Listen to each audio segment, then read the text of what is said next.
So you know when you start playing a game and you suddenly realise it's about to devour at least double the amount of time you initially expected? Well, that's when you know you've stumbled upon something truly special. Hey there and welcome back to the channel. Today we're diving deep into the wonderful world of Dave the Diver.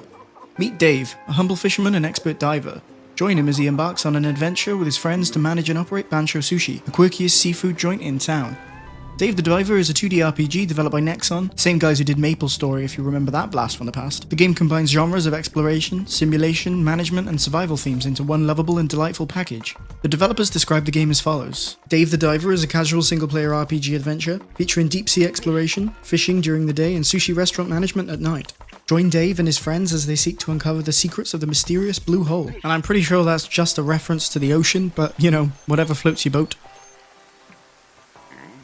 So I went into this game expecting a small restaurant simulator and a fishing minigame tacked onto the side, but what I actually got was Subnautica fused with Cook Serve Delicious. The game features a massive amount of varied content for an indie title. Dave the Diver is a memorable and unique experience and really kept me wondering what was coming next.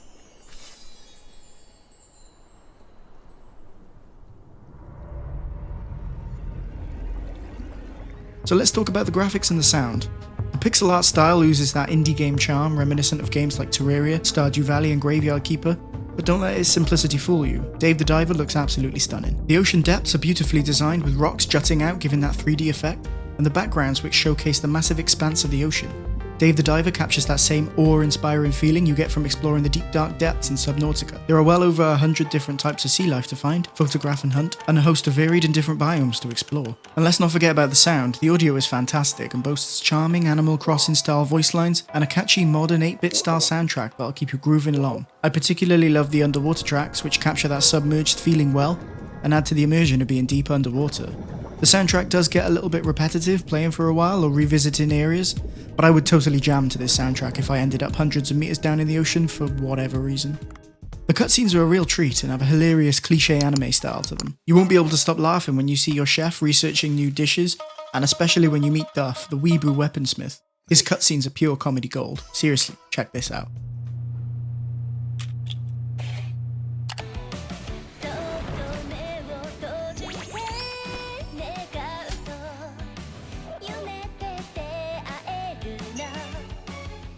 To keep things feeling fresh and exciting, the game features a dynamic weather system. You'll encounter storms, wind and rain that deviates from the usual idyllic beach environment. These weather conditions add that sense of immersion and realism, making the boat rock and sway in the wind, and raindrops splashing down into the sea while you swim underneath them. Dave the Diver also features a unique day and night cycle which plays a big part in the game. Certain creatures can only be found at night, so you have to plan your dives accordingly. Dive during the day to gather seafood and ingredients, and then head back to the restaurant in the evening to manage and operate Bancho Sushi. Although I'm not quite sure why or how these crock pots got down here. You'd think it would be easier for Dave just to go to the supermarket for salt and pepper. During the dinner service, you'll be juggling tasks to keep the restaurant running smoothly. Before opening, you'll prepare the menu using ingredients you've caught during the day, and then it's game on. As the customers start streaming in, you'll be responsible for serving food, pouring drinks, and tackling other jobs like preparing wasabi and cleaning dishes. I never really thought about how wasabi paste is made, so you learn something new every day.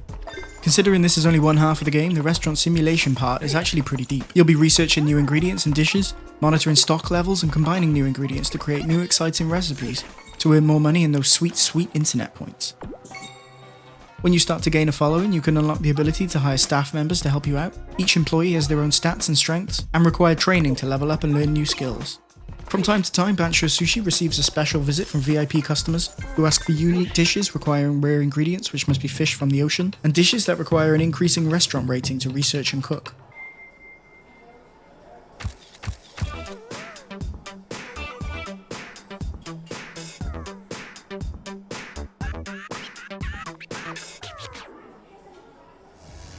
This mix of exploration, hunting and simulation gameplay keep the game feeling fresh and exciting.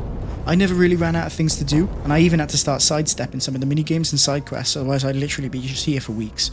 Progression is key here, and as you play, you'll unlock new equipment, weapons and items to enhance your diving capabilities and equally your restaurant level. You'll explore the ocean depths and uncover new treasures, fill out the Eco Water app by collecting creatures and fossils, you'll manage your own farming patch and even manage a menagerie in a Tamagotchi style creature game. There's always something to keep you entertained. Speaking of minigames, in Chapter 3 you're presented with a cutscene of our good friend Duff experiencing a hilarious dream that has you performing dance moves at a pop concert, Osu rhythm game style.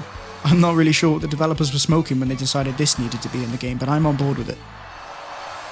So let's talk about the story and the quests. Without spoiling too much, the game does offer a substantial story mode. If you focus solely on the main story, you can expect around 15 to 20 hours of content, and if you're a completionist, you're looking at about 30 to 40 hours to do everything. The story is surprisingly good, thanks to its charming and lovable characters. The awesome cutscenes and progression systems will keep you engaged along the way. I especially enjoyed the backstory of Bancho the head chef, who rises from culinary failure to become the world-renowned chef known for his expertise in preparing rare ingredients. Talk about character development. The quest system is a mix of main and side objectives that'll take you on an underwater adventure to uncover the secrets of the sea. It's times like this that Dave the Diver shows off its 2D style and makes the environment really seem big and expansive. You'll even face off against gigantic and sometimes terrifying sea creatures like a huge octopus, sharks, or even an oversized wolf eel.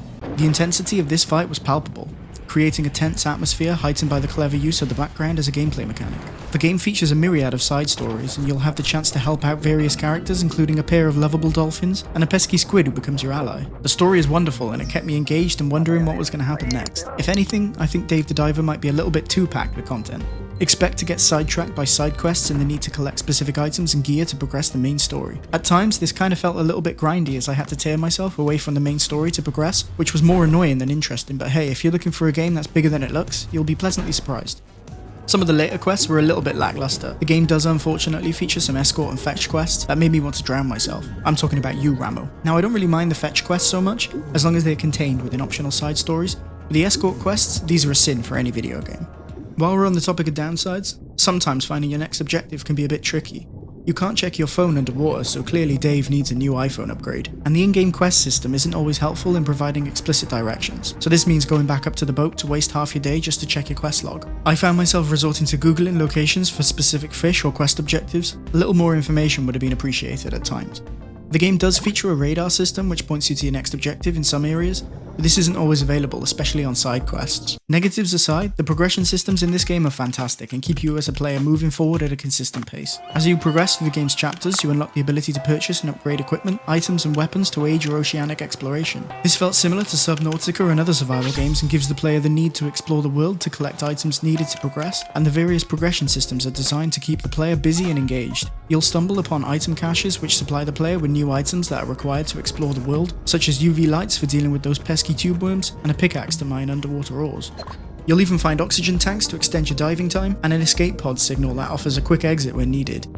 This never really felt like cheating, but streamlined the gameplay and removed the unnecessary tedium. There's no need to constantly swim back to the surface for oxygen, or spend too long looking for an exit when really deep down. Very quickly, the threat of diving in the ocean became more of an afterthought rather than an adversary to be contended with, and the story and exploration aspects quickly took over as the driving force in the game. This might not be an experience for everyone, especially someone who is looking for a hardcore survival adventure. Dave the Diver is definitely more Stardew Valley than Subnautica in that respect. Overall, Dave the Diver is an incredible indie gem that'll steal your heart, with its enjoyable quests, wacky minigames, charming characters, gorgeous graphics and a soundtrack that'll get you grooving. There are some aspects that don't quite hit the mark, but if this type of game interests you, it'll keep you busy for dozens of hours if not more. You can pick this game up on Steam for £17, which is pretty reasonable for a game of this length. I don't have too many qualms about the price considering the length and the fun that can be had in Dave the Diver. So thanks for joining me on this deep sea adventure. If you enjoyed this video, drop a like, a comment or leave a subscribe to my channel for more videos like this, and until next time, happy diving!